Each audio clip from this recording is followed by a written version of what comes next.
Did you know that today is tax day?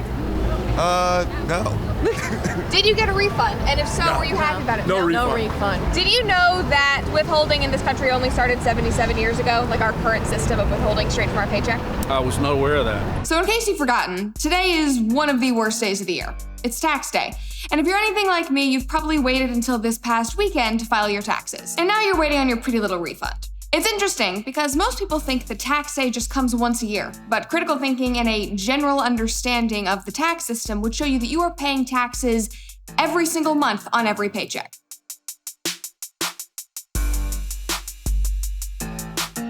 You might just not notice because it gets pulled out of your salary before that direct deposit drops. So, question, does that surprise you at all? I'm especially talking to my fellow Zoomers out there.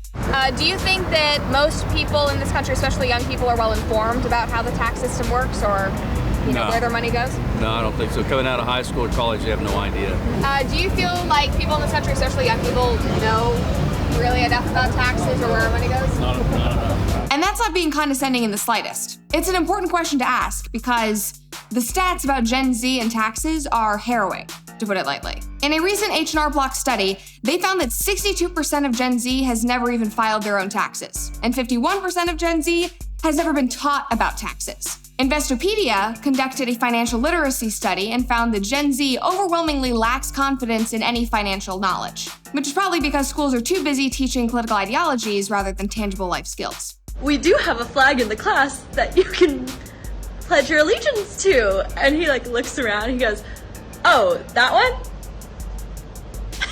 And while I like to think that I'm probably a little more knowledgeable about taxes than the rest of my peers, because shout out to my mom for radicalizing me at a young age, I still fall into this age bracket that has never known anything other than our current system of tax withholding, which, contrary to popular belief, is a new phenomenon. Until now, what was your understanding of the history of taxes, how long it's been in existence?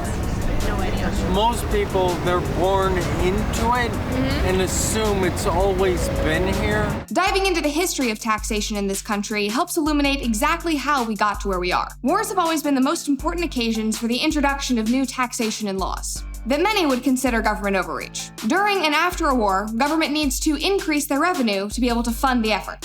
That's where income tax and withholding comes in. In the year 1913, the 16th Amendment was passed, which was primarily backed by the Socialist, Populist, and Democratic parties, and it gave Congress the power to tax individual citizens' incomes. For decades following this, individuals who had to pay taxes on their income would pay it the next year in quarterly installments. They had to physically write a check and send it to the government. But around 1940, this all changed as the government geared up for World War II. Federal spending ballooned from $9 billion to $98 billion in less than 5 years. And obviously, taxpayers had to bear the burden.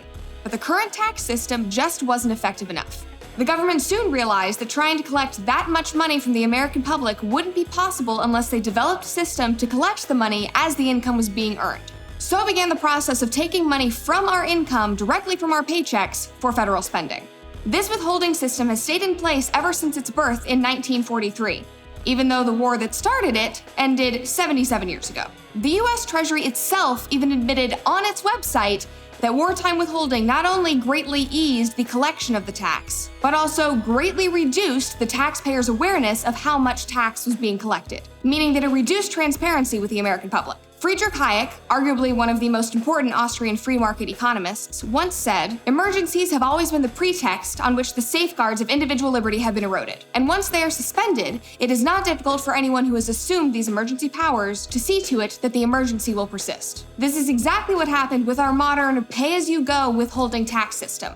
It was created to fund World War II, but once the crisis was over, the government opted to not relinquish its power.